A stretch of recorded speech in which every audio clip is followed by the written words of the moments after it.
মুগ্ধ আবু সাইদ ওয়াসিম এর রক্তের দাগ এখনো শুকায় নাই। উপদেষ্টা উল্টাপাল্টা কথা বলা শুরু করছে, আওয়ামী লীগকে দল গঠনের জন্য পরামর্শ দিচ্ছে। আমি বলি এই পদটা ছাইরা আওয়ামী লীগের সভাপতি হয়ে যান, যে আওয়ামী লীগকে আপনি পুনরুজ্জীবিত করার দায়িত্ব নিয়েছেন। আজকে এখানে এই যে বাড়ি ভাড়া যুবলোকের যারা আন্দোলন করেছে, লড়াই করেছে, এইখানে একজনের চোখে গুলি লেগে চোখ আওলায় গেছে, এক সাইড পুরো ঝাঁঝরা হয়ে গেছে। এই রাস্তাটার নামকরণ করা হচ্ছে মুগ্ধ সড়ক।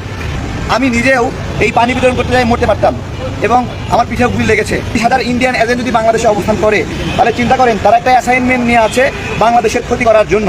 তাহলে আমাদের কতটা সতর্ক থাকা উচিত। আজকে এখানে বাড়ি ভাড়াতে মিলাদ মাহফিল হয়েছে, এটা একটা হলো নিহতদের জন্য দোয়া করা, আরেকটা হলো যারা আমরা একসঙ্গে এখানে আন্দোলন করলাম বাড়ি ভাড়া বসুন্ধরা দোয়া করা, তারা পরস্পর দেখা সাক্ষাৎ করলাম এবং প্রতিজ্ঞাবদ্ধ হলাম যে 15 আগস্টকে কেন্দ্র করে যদি কেউ নৈরাজ্য করতে চায়, সন্ত্রাস করতে চায়, হিন্দুদের কাঁধে পা দিয়ে কেউ যদি